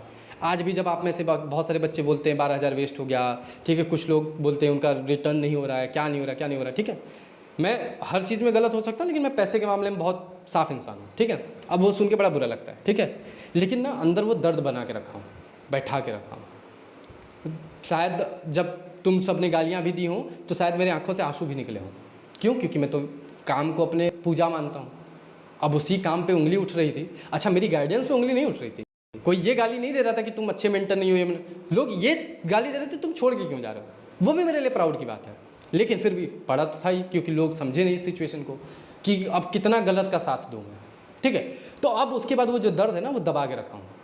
अब वो दर्द कहाँ तक पहुँचाएगा वो भी बताऊँगा। तो कुल मिला के अपने अंदर के जो इमोशंस, जो तुम्हारे अपमान होते हैं, जो तुम्हारे त्याग होते हैं, जो सेक्रीफाइसेस होते हैं, उनको शेयर मत करो। दबा के रखो, एक दिन ना परफेक्ट स्टोरी बनेगी और वही चीज़ तुम्हें पिन करेगी उड़ने के लिए। रॉकेट का फ्यूल है, अगर उसको हटा दें या फिर किसी भी चीज़ का प्रेशर हटा दे तो क्या उड़ेगा वो? क्या उड़ेगा वो बताओ? नहीं उड़ेगा। प्रेशर बहुत रिक्वायर्ड है, पेन बहुत रिक्वायर्ड है, ठीक है? तो दोस्त वो मत करना। तो कुल मिला के अब हम आते हैं अपने इस पे, नहीं तो मोटिवेशनल सेशन ही चलता चला जाएगा। तो हमने कहा कि हमें ये 3 गलती नहीं करनी है, मतलब हमें 2-3 घंटा एक सिटिंग बैठना है। तो अब अपने दिमाग को मेंटली वीक मत बनाना। जो ब्रेकअप के बाद तुम वो जाके अरिजीत सिंह सुनते हो ना, वही तुम्हें मेंटली वीक बनाता है। एक छोटा सा पॉइंट और डिस्कस करूंगा कि हम डिप्रेशन में हैं, हम मेंटली वीक हैं, ठीक है? हम नेगेटिव फील कर रहे हैं तो हम क्यों बेचारे बन रहे हैं? हम क्यों सिंपैथी वाले गाने सुन रहे हैं? हम क्यों इंतकाम देखेगी वो वाले चीज़ें देख रहे हैं? हम रिवेंज और हम सैड इनको क्यों मिला रहे हैं? सिंपल सी बात है, अगर मुझे फीवर है तो मैं एंटीबायोटिक लूँगा, ठीक है? मैं मेडिसिन लूँगा जो इन्फेक्शन कम करे, जो मेरे फीवर को कम करे और मुझे इंप्रूव करे, मुझे हेल्दी करे। एग्जैक्टली। अब मुझे खुद ऑलरेडी सैडनेस है, मैं खुद ऑलरेडी नेगेटिव हूँ, मैं सुन रहा हूँ, ठीक है? अच्छा सिला दिया तूने मेरे प्यार का, ये सुनोगे ना कि आरंभ है प्रचंड है, ठीक है? कुछ ऐसा सुनोगे, ठीक है? या कुछ ऐसा सुनोगे कि मतलब एक होता है ना मोटिवेशनल पोइट्री टाइप की, कि लोहा जितना तपता है उतना खरा बनता है, ठीक है? वो वाला, हीरा जितना कटता है उतना प्रखर निखरता है, कुछ ऐसा सुनोगे। तो जब खुद को उसके जीत दोगे तब तो तुम ग्रो करोगे, तुम तो और नेगेटिव दे देते हो। तो सिंपैथी नहीं चाहिए। वीक माइंड को दुनिया बना रही तुम्हारे पोमोडोरो से, ठीक है? जैसे अभी एक आ जाएगा ना, अभी एक कोई वीडियो आ जाए अभी से, ठीक है? तुम्हारा 10% सिलेबस कवर है, तुम नीट क्रैक कर सकते हो, ठीक है? तुम्हारा 5 अटेम्प्ट है, तुम नीट क्रैक कर सकते हो। और हमें लगता है बस यही चाहिए था। क्यों? क्योंकि वही तो सिंपैथी थी, वही तो चाहिए था। हम तो अपने आप को वहीं समझे ही है कि हम इतने में ही हैं। मेंटली वीक कर चुके हो खुद को, ठीक? इसीलिए छोटे छोटे चीज़ों को पकड़ते हो। खुद से ना जिद्दी बन, ठीक? एग्रेशन में बात कर खुद से हमेशा, ठीक है? खुद से एग्रेशन में बात कर। क्यों? क्या करना है? क्यों करना है, ठीक है? जब मुझसे होता है ना कि जब मेरे को पेन होता है किसी चीज़ को लेके, पर्सनल लाइफ को या बाकी चीज़ों को, भाई मैं इतना एग्रेशन में खुद से बात करता हूँ ना, उस टाइम अगर मेरे सामने कोई दिख जाए या कोई, खुद से प्यार से डील ना करना, बिहेव लाइक अ, फोड़ देंगे, मन कंट्रोल रहता है। तो हमने क्या किया कि पहला रूल ये समझा कि हमें टाइम को मैक्सिमम यूटिलाइज करना है टेस्ट में। और करना क्या है? सिमिलर क्वेश्चन को पढ़ते जाना है, पढ़ते जाना है, पढ़ते जाना है, पढ़ते जाना है। जो क्वेश्चन बनेगा उसको करते जाएंगे। जहाँ पे पेन रुकेगा, पेन का स्टॉप होना मतलब हमें उस क्वेश्चन को विदिन 1 मिनट छोड़ देना है, विदिन 1 मिनट छोड़ देना है। पेन स्टॉप होना मतलब विदिन 1 मिनट दोस्त क्वेश्चन को छोड़ देना है, क्योंकि तू छोड़ेगा तभी तू फोड़ेगा, तू छोड़ेगा तभी तू फोड़ेगा, ठीक है? अब याद रखो, अब ऐसे करते हुए तुम्हें पूरा पेपर रीड करना है, पूरा पेपर रीड करना है। एक छोटा सा एनालिसिस समझाता हूँ। एक बच्ची का स्कोर है 530 प्लस, 12th के बाद एक अटेम्प्ट दी थी, ठीक है? ये उसका दूसरा अटेम्प्ट था, मतलब फर्स्ट ड्रॉप सेकेंड अटेम्प्ट था। अब ये उसका सेकेंड ड्रॉप थर्ड अटेम्प्ट है, ठीक है? आई थिंक वो सुन रही होगी। सेकेंड ड्रॉप, एक second, second drop third attempt, ठीक है? उसका नीट का स्कोर, नीट 23, 530 प्लस, ठीक है? एलएन का टेस्ट दे रही है, ठीक? बहुत ज़्यादा लेक्चर्स उसको नहीं देखने होते, ठीक है? क्योंकि रिवीजन होता है, प्रीवियस ईयर ढंग से पढ़ी थी। फिर भी एलएन का स्कोर 580, रफली 6, 545, 535, 535, अरे बाबा रुक जा, हाँ 535। क्वेश्चन प्रैक्टिस अच्छी करती है, ठीक है? लेकिन उसका स्कोर लेस आया, ठीक है? मैं समझाता हूँ उसकी स्ट्रैटेजी में क्या दिक्कत था, जो उसको समझाया। उस फिजिक्स से स्टार्ट करती है। फिजिक्स के फर्स्ट राउंड को उसने दिया 40 मिनट, ठीक है?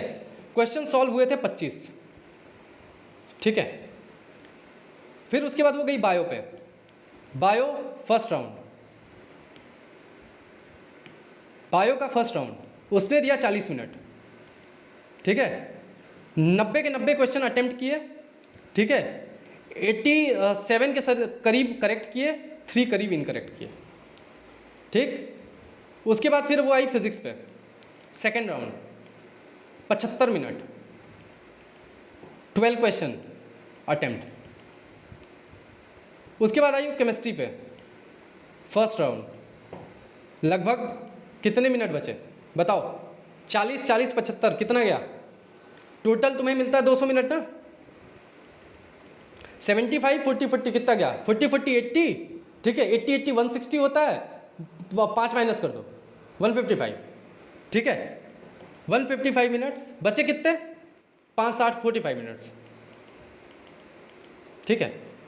अब इसमें 8 क्वेश्चन स्किप हो गए, ठीक है, 3 सिली मिस्टेक हुई।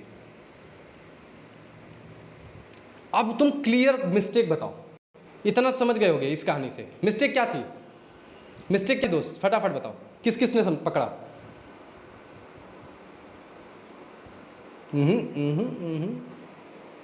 मिस्टेक ये थी,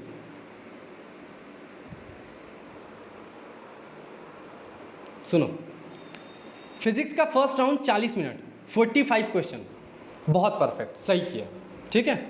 बायो पहला राउंड और इतना सही एक्यूरेसी, परफेक्ट, बायो भी परफेक्ट, लेकिन इसने ईगो में आके क्वेश्चन सॉल्व क्यों नहीं हो रहा है, क्वेश्चन को छोड़ना नहीं सीख रही है, और 75 मिनट इन्वेस्ट कर दिए सिर्फ 12 क्वेश्चन में। सीरियसली 45 मिनट तुमने यहां भी इन्वेस्ट किया, चलो वो वर्थ इट था, फिर तुमने 75 मिनट्स इन्वेस्ट किया सिर्फ 12 क्वेश्चन के पीछे, और उसका नतीजा क्या मिला कि तुम्हें केमिस्ट्री में सेकंड राउंड का मौका नहीं मिला, सिर्फ एक राउंड 45 मिनट्स, वो भी जल्दी में। तुमसे 8 क्वेश्चन छूट गए जो तुम्हें आते थे, और 3 क्वेश्चन सिली मिस्टेक कर दिए क्योंकि जल्दीबाजी में थे तुम। ये 12 के चक्कर में तुमने ये गवा। नंबर, एक एक नंबर मैटर करता है, तो पेपर अटेम्प्टिंग स्ट्रैटेजी पता होना चाहिए, किस क्वेश्चन को छोड़ना है, किस क्वेश्चन को फोड़ना है, तुम्हें आइडिया होना चाहिए। कलेक्ट किए, ये गलती थी। क्या ये time 75 minute 75 minutes for 12 question, क्या ये वर्थ इट है? Is it? नहीं। क्यों? क्योंकि अगर इसका टाइम इधर इन्वेस्ट हो गया होता ना पेपर में, नंबर मस्त आता, ठीक है। तो ये होता है टाइम मैनेजमेंट। तो सिंपल सा क्या करना है, पहला रूल कि पेन स्टॉप हुई तो क्वेश्चन को ईगो पे नहीं लेना है, विद इन अ 1 मिनट, ठीक है, विद इन अ 1 मिनट तुम्हें क्वेश्चन को छोड़ देना। अब ऐसे करते हुए तुम्हें राउंड में पेपर करना है, ठीक है। पेपर को जब तुम ड्यूरिंग पेपर कर रहे होते हो, ये ड्यूरिंग पेपर वाला स्टेप है, सुनो, पेपर को राउंड में करने की आदत डालो, ठीक है। बायो के लिए मोस्टली 1 राउंड ही लो, फर्स्ट राउंड काफ़ी होता है, 1 राउंड, ठीक है, 40-50 मिनट का, ठीक है। तुम लोग बायो से स्टार्ट करना, कुछ ही लोग होते हैं जो फिजिक्स से संभाल पाते हैं, ठीक है। उसके बाद केमिस्ट्री पे आओ, केमिस्ट्री पे फर्स्ट राउंड लो, ठीक है, लगभग 30 से 40 मिनट का मैक्सिमम। और इसमें क्या होना चाहिए, पूरा के पूरा 45 क्वेश्चन या 50 क्वेश्चन रीड तो जरूर होना चाहिए, पढ़ा जरूर होना चाहिए।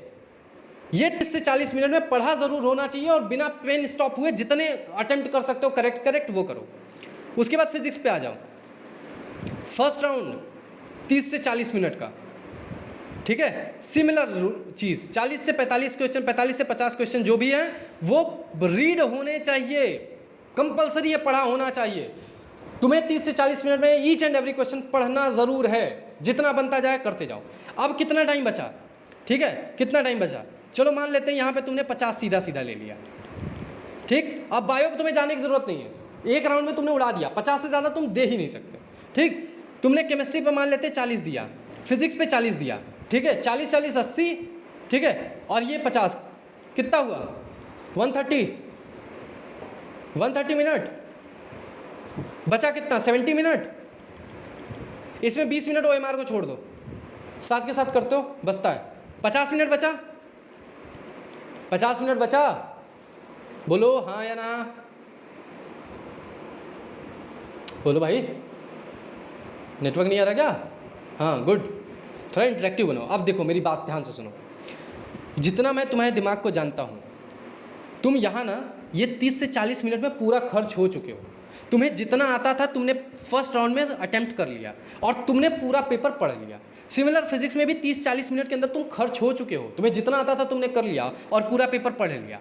अब तुम्हें पता है कि कहाँ पे तुम्हारा हाथ ज़्यादा चल रहा था, फिजिक्स में या केमिस्ट्री में। तो तुम डिसाइड करोगे ये 50 मिनट, इस 50 मिनट का कुछ हिस्सा बायो में भी देना है या केमिस्ट्री में देना है या फिजिक्स में नहीं देना है। तुम्हारे हाथ में फर्स्ट राउंड के बाद सेकेंड राउंड किस में देना है वो पता होना चाहिए। क्यों? क्योंकि गेम क्वेश्चन सही होने का है, ना कि कौन से सब्जेक्ट में कितने क्वेश्चन करते हो, किस सब्जेक्ट में पूरे नीट पेपर में कितने क्वेश्चन सही करते हो, गेम उसका है। समझ आया? ये गलती मत करना, टाइम मैनेजमेंट, अगर तुम राउंड में पेपर नहीं करते हो तो। मैं बता दे रहा हूँ, अगर इस तरीके से तुम पेपर देना अभी नहीं सीखोगे, आखिरी के महीने में कोई नहीं सीख पाता, ठीक है। और जब तुम पेपर ऐसे देना सीखोगे तब तुम्हारा सारा सीन बनेगा, ठीक है, तब तुम्हारा सारा सीन बनेगा। अब इसके अलावा और कुछ स्टेप्स हैं, उनको समझाता हूँ, ठीक है। क्विकली मीटिंग को एंड करूँगा, जस्ट अ मिनट। टेस्ट देने का ना बहुत ज़्यादा चीज़ें ध्यान में रखनी होती हैं, ठीक है। तो सबसे पहले हमारा राउंड हमने सीख लिया, ठीक है। पहला हमारा क्या लर्निंग था कि हमें मैक्सिमम टाइम तक बैठना है, मतलब 100 मिनट, जितने भी मिनट है हमारे, हमें उतना टाइम तक पेपर में बैठे रहना है और कीप रीडिंग और राउंड्स में पेपर करना है, ठीक है। बायो को सिर्फ 1 राउंड में ख़त्म कर देना मैक्सिमम, फिजिक्स केमिस्ट्री में स्पेशली 2 राउंड लेने हैं, ठीक है। अब बात करते हैं, अब जब हमारा टेस्ट हो गया इस तरीके से प्रॉपर, आफ्टर टेस्ट क्या करते हैं?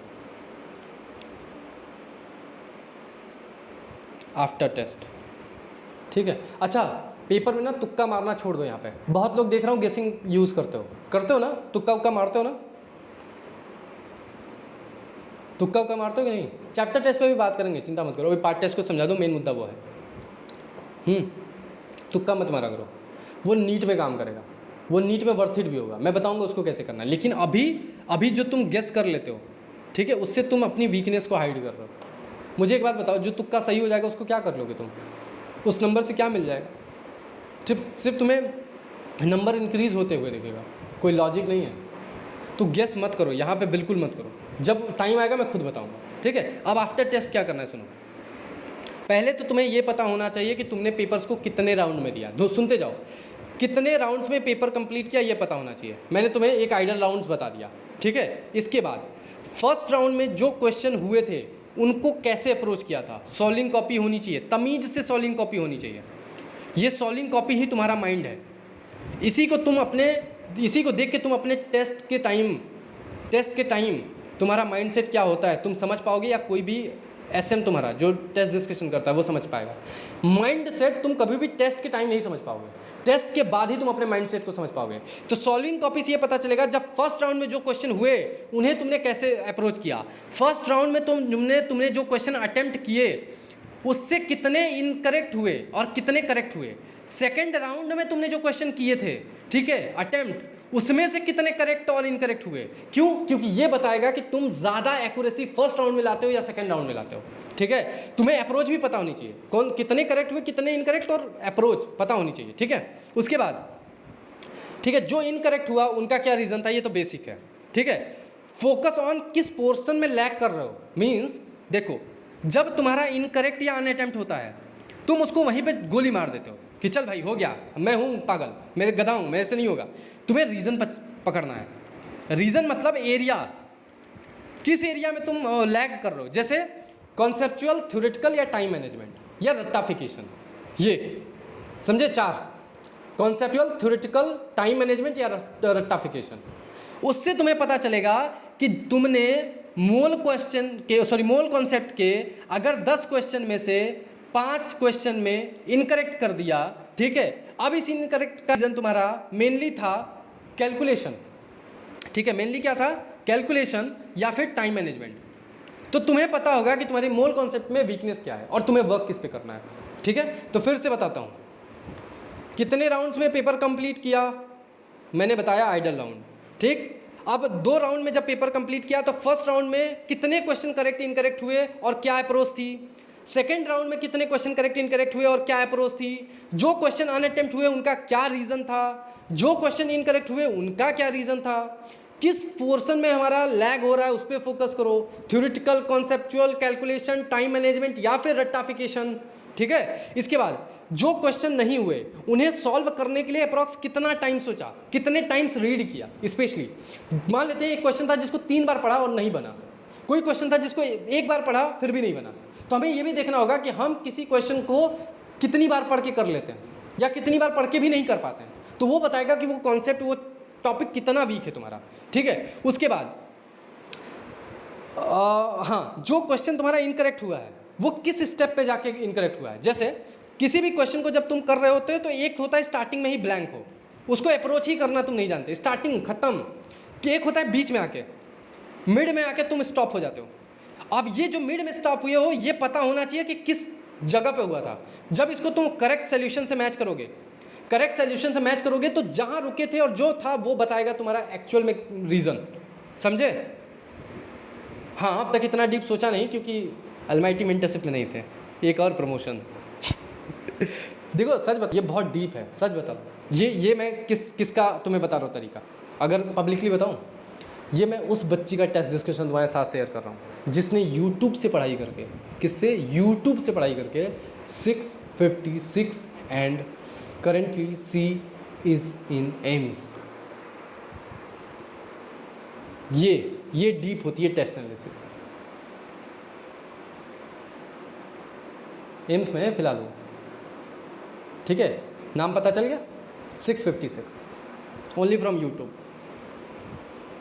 एक्सेप्शन होते हैं ऐसे लोग, ऐसे बहुत हैं, मेरे पास एक ही है इसलिए मैं देता रहता हूँ एग्जाम्पल, ठीक है। और बनाऊँगा नहीं, पल दीदी तो हो गया सिलेक्शन उनका तो 1-2 साल पहले है, हर साल हम एम्स में ले जाते हैं बच्चे। इस साल बताओ कौन गया होगा, मैंने शेयर नहीं किया था, आज शेयर कर रहा हूँ, बताओ इस साल कौन एम्स में गया।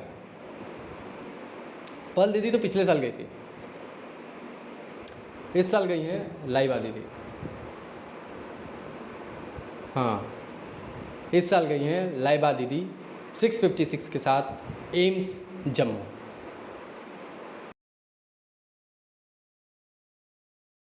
ठीक है, चलिए आगे बढ़ते हैं। तो जो क्वेश्चन नहीं हुए उन्हें सॉल्व करने के लिए ये सब हो गया, ठीक है। अब यही सारे पॉइंट्स आपके मेंटर भी डिस्कस करेंगे धीरे धीरे जैसे जैसे सीनियर मेंटर ऐड हो रहे हैं। सारे पॉइंट्स को एक बार कंक्लूड करूँ, समझ गए, समझ गए सारे पॉइंट्स को, ठीक है। तो ये था तुम्हारा पहले, नहीं पहले भी मैं कुछ बच्चों को डायरेक्ट देता था,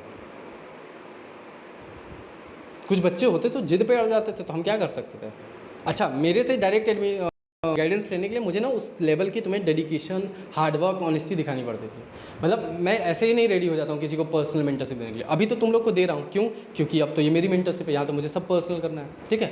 बट जब मैं वहाँ था तो सबको पर्सनल नहीं कर पाता था, क्योंकि एक तो उधर से रूल्स रेगुलेशन थे कि मेंटर्स को गाइड करना है, टीम बड़ा करना है, ये वो फलाना ढिमकाना, मुझे पीछे ही रहना पड़ता था, मैं चाह के भी आगे नहीं आना चाहता, ठीक है। दूसरा, लेकिन कुछ बच्चों के अंदर वो आग होती थी, मतलब जो फील होती थी कि ये करेगा कुछ, ठीक है, तो उनको बस पॉलिश करता था मैं, ठीक है। तो अब तो सभी लोग मेरे साथ हो, जैसे तुम्हें गाइड कर रहा हूँ वैसे उनको करता था, इसीलिए तुम सबको इस बार ऐसे डिवाइड नहीं कर रहा हूँ कि हाँ भाई चलो कोई भी संभाल लो, कोई भी संभाल लो, कि फील करो कि एक्चुअल में मेंटरशिप एज ए जीएम होती क्या है, ठीक है। फील करो एक्सपीरियंस मेंटर एक्चुअल में करता क्या है।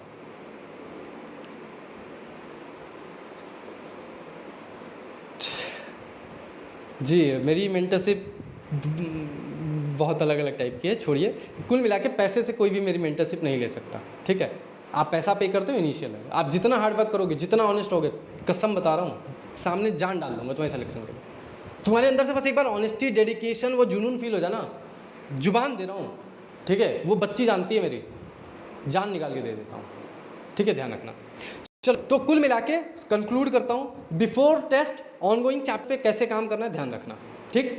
ड्यूरिंग टेस्ट कैसे मैक्सिमम टाइम लिमिट तक जाना है, क्या क्या पढ़ना है, और पेपर्स को कैसे राउंड्स में अटेम्प्ट करना है ध्यान रखना।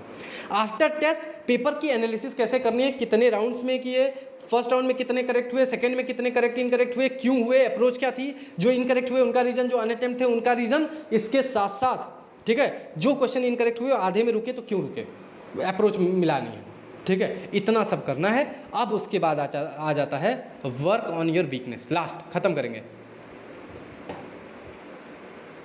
ये सबसे बड़ा मुद्दा है यार, अभी तक तो सब हो गया, ठीक है। टेस्ट से पहले, ठीक है, पेन बदल लेता हूँ, टेस्ट से पहले हल्का फुल्का रिवीजन हो गया, ठीक है, हल्का फुल्का टेस्ट से पहले रिवीजन हो गया दोस्त, ठीक है। उसके बाद फिर क्या, टेस्ट भी दे दिया, ठीक है, अटेम्प्ट कर लिया, ठीक है। अब इनकरेक्ट और अनअटेम्प्ट का रीज़न भी पता चल गया, मतलब पेपर का डीप एनालिसिस भी हो गया। लेकिन सर अब ये सब जो निकल के आया, इस पर वर्क कब करें यार, ये सबसे बड़ा चैलेंज है, ये सबसे बड़ा चैलेंज है। अब इसको कैसे करना है, थोड़ा स्मार्टली समझाता हूँ। सबसे पहले तो तुम्हें अपने जितनी भी मिस्टेक आई हैं,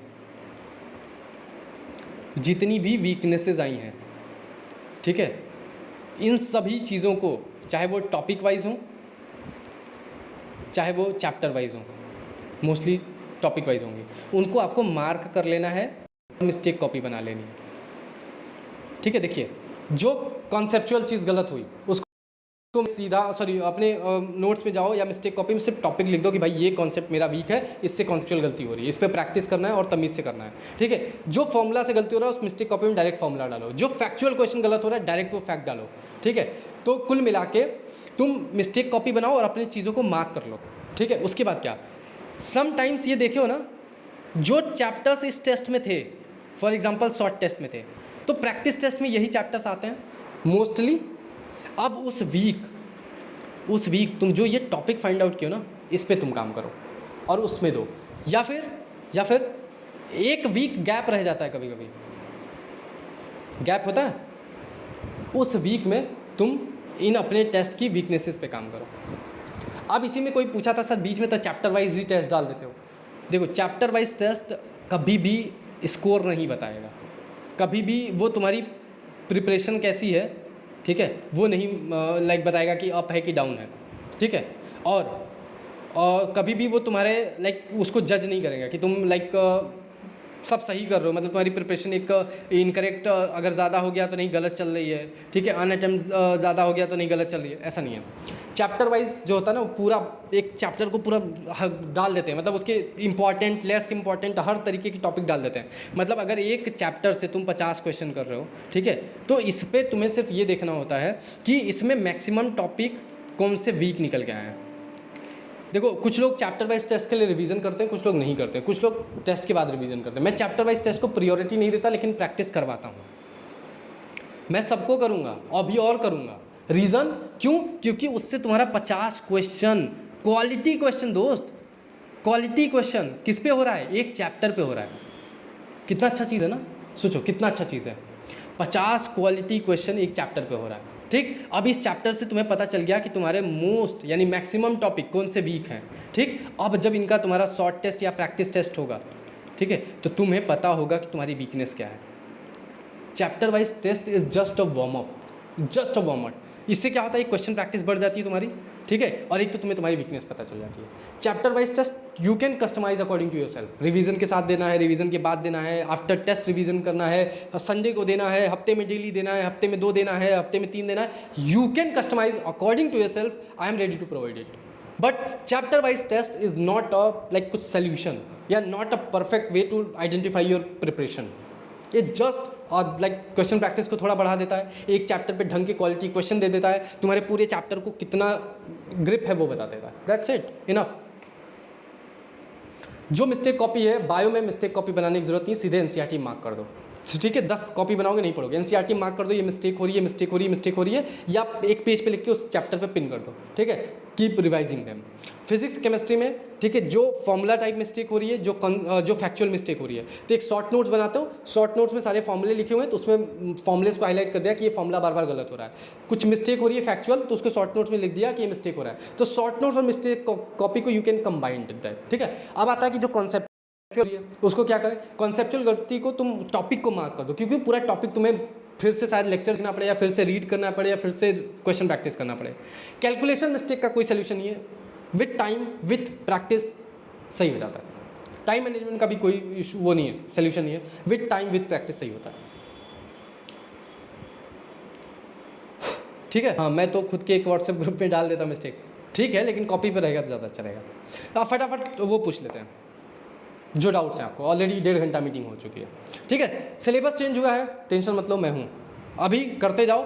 आगे से जो टारगेट देंगे उन चैप्टर्स को साइड करेंगे, लेकिन जो हमारे टेस्ट आते हैं, जो एलएन के होते हैं, जो बाकी कोचिंग से होते हैं, वो अपना सिलेबस नहीं काटेंगे, क्योंकि वो टेस्ट पेपर बन चुके होते हैं। चांसेस कम है कि वो अपने टेस्ट में से सिलेबस रिड्यूस करें, बट एनटीए रिड्यूस किया है, तो एनटीए नहीं देगा उससे पेपर, तो हमें नहीं पढ़ना है, लेकिन फिर भी हमें रिस्क नहीं लेना है, हमें थोड़ा स्मार्ट वे से चलना है, उस पर हम मीटिंग करेंगे अगले वीक में, ठीक है।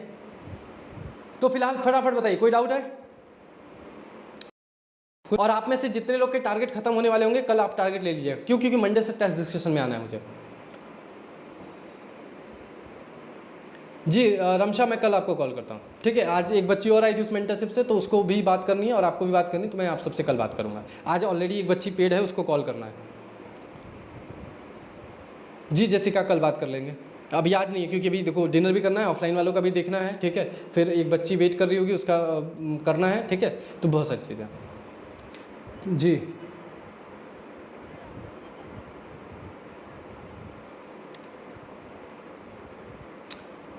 हाँ, अभी कितना हुआ है आपका लेक्चर्स पे? अभी छोड़ दो, अभी आगे बढ़ो, उसको साइड कर दो, वन शॉट से कर दो। अगर पे टेस्ट में आ रहा हो तो वन शॉट से कर दो, नहीं तो अभी आगे बढ़ो, ठीक है। हम कल उस टारगेट को रिक्रिएट करेंगे। जितने लोग के टारगेट्स खत्म हो रहे हैं, प्लीज़ माइक ऑफ कर लीजिए, माइक ऑफ कर लीजिए। जितने लोग के टारगेट्स खत्म हो रहे हैं, प्लीज़ आज ग्रुप में डाल देना, सर टारगेट्स खत्म हो रहे हैं, पर्सनल चैट में। जिनके पास जीएम है, एसएम है, वो पर्सनल चैट में, जिनके पास सिर्फ मैं हूँ ग्रुप में डाल देना, ठीक है। जिनके जीएम एसएम है वो प्लीज़ मैं पर्सनल चैट में डालना, सर टारगेट दे दो। तो कल मैं पहले कॉल करके टारगेट निपटा दूंगा, जिससे कि Monday Tuesday Wednesday test discussion में दिक्कत ना हो। जिनके एसएम है वो टेस्ट डिस्कशन करेंगे, ठीक है। जिनके एसएम नहीं है उनका मैं टेस्ट डिस्कशन करूंगा, ठीक है। और बाकी टारगेट तो हम ही दे रहे हैं, तो बस इन्फॉर्म कर देना, मैं डिवाइड कर लूँगा। जो 18 चैप्टर नहीं आ रहे हैं, हाँ उनको लास्ट में करेंगे, बताऊँगा कैसे। हाँ, चैप्टर वाइज टेस्ट मैं ना प्लान तो कर दिया था यहाँ पे, लेकिन जब एक्चुअल में जब मैं ग्रुप में गया ना, बहुत सारी चीज़ें अप्लाई नहीं हो रही थी बहुत सारे बच्चों पे, तो मैंने उसको थोड़ा सा कस्टमाइज रखा। किसी को संडे को करा दे रहा हूँ, किसी को वीक में ही दे रहा हूँ, किसी को भी नहीं दिया हूँ, ठीक है। तो थोड़ा सा कस्टमाइज किया, क्योंकि जो प्लान मैंने सोचा था उसमें टाइम मैनेजमेंट का क्लास आ रहा है, ठीक है। बच्चा एकदम एग्जॉस्ट फील कर जा रहा है, तो थोड़ा सा उसको लेके चलेंगे। हमारे लिए स्ट्रैटेजी प्लान फॉलो हो रहा है मैटर नहीं करता, बच्चा इंप्रूव कर रहे हैं वो मैटर करता है। तो वो कस्टमाइज होगा, इसी को तो पर्सनलाइज्ड कहते हैं, ठीक है। तो वो आप ले सकते हो, ठीक है। कुछ लोग अपने से भी डिसाइड करेंगे मुझे ऐसे देना है, कुछ लोग का मैं डिसाइड कर रहा हूँ। हाँ, जो जब तुम्हें ज़रूरत पड़े मांगो, मैं हूँ, सब दूंगा, ठीक है। एनटी का पेपर भी लीक करके दूंगा एनडे में, ठीक है। चलो ठीक है, तो डाउट नहीं है, मीटिंग खत्म करते हैं, ठीक है। फिर मंडे ट्यूसडे वेडनेसडे सबको ही कॉल जाता है, तो कॉल पे भी बात कर लेंगे। जो डाउट्स होंगे लिख लेना, पर्सनल चैट में डाल देना, कॉल पे पूछ लेना कैसी लगी मीटिंग, बता देना, ठीक है। और टेस्ट अच्छे से देना। मेंटरशिप चल रही है अच्छी, वो तो पता ही है, लेकिन थोड़ी बहुत इंप्रूवमेंट और करनी है, करेंगे, ठीक है। आज अभी किसी को कॉल मत करो भाई, अभी आज कॉल मत करो, एनर्जी कम है, ठीक है। आप नहीं किए कॉल कल क्योंकि आप बहुत बिजी हैं सर, मैं कॉल याद दिला, हाँ कल आप याद दिला देना रमशा, ठीक है। बाकी पढ़ते रहो यार, पढ़ते रहो। मेंटरशिप की इतनी कमी होगी ना, तुम बताओ ना इंप्रूव हो तो मैं नाम बदल दूंगा, पैसा रिफंड कर दूंगा, लेकिन मुझे ऑनेस्टी और हार्डवर्क और डेडिकेशन तुम दबा के चाहिए। तुम कह रहे हो ना, तुम जितना ऑनेस्टी हार्डवर्क डेडिकेशन दिखाओगे, जान निकाल के सिलेक्शन के लिए दूंगा, ठीक है। बोला हूँ कि सीधे 1 to 1 रह के संभाल रहा हूँ तुम्हारा प्रिपरेशन, दम नहीं है कि कोई हिला दे तुम्हें, ठीक है। टोटल कितने बच्चे हैं, कहाँ, क्यों, मेरा नेटवर्थ कैलकुलेट करना है क्या? देखो डायमंड की रिंग लिया हूँ, 50-60 लाख रुपए बच्चे ऐसे दे दिए थे, ऐसे आ गया था, ठीक है। तो मैं सोचा 50-60 लाख रुपए ऐसे इधर उधर जा रहे हैं, तो मैंने रिंग ले लिया, ठीक है। अब अगर मेरी गर्लफ्रेंड मेरे को लाइक नहीं छोड़ के गई होती तो ये रिंग उसके हाथ में होता, तो अब उसको देख के मैं जला रहा हूँ कि देख लो अब मेरे हाथ में, तुमने ये खो दिया, ठीक है। जी रिकॉर्डिंग मिल जाएगी। तो ऐसे टोटल बच्चों का क्या गेम है, हम लोग तो यार सब बच्चे हमारे हैं, आते हैं बच्चे ज्वाइन हो जाते हैं, ठीक है। अब रही बात कि एएम सर, आप जो लोग कहते हैं ना कि एक अकेला एएम सर कितने बच्चों को संभालेगा, तो एक अकेला एएम सर 5 सालों से ना 100 बच्चों को संभाल लेता था, एक आवाज़ नहीं उठती थी, तो वो एएम कुछ भी कर सकता। ये ओवर कॉन्फिडेंस नहीं, कॉन्फिडेंस है। क्यों? क्योंकि सब कुछ सेक्रीफाइस करके मेंटरशिप में फुल टाइम है। We are not a part time mentors, ध्यान रखिएगा। चलिए ठीक है, हाँ ज़्यादा ही कॉन्फिडेंस बूस्ट हो गया हमारा, चल रहे हैं, थोड़ा 3-4 घंटा और खींचेंगे काम, ठीक है। चलो bye, thank you so much for joining, ठीक है। फोड़ेंगे यार, फोड़ेंगे, चिंता मत करो। ये कॉन्फिडेंस सिलेक्शन में बदलेगा, ये कॉन्फिडेंस सिलेक्शन में बदलेगा, बनना पड़ेगा, बनना पड़ेगा, ठीक है। चलो bye bye, thank you so much for joining. Recording को स्टॉप करते हैं।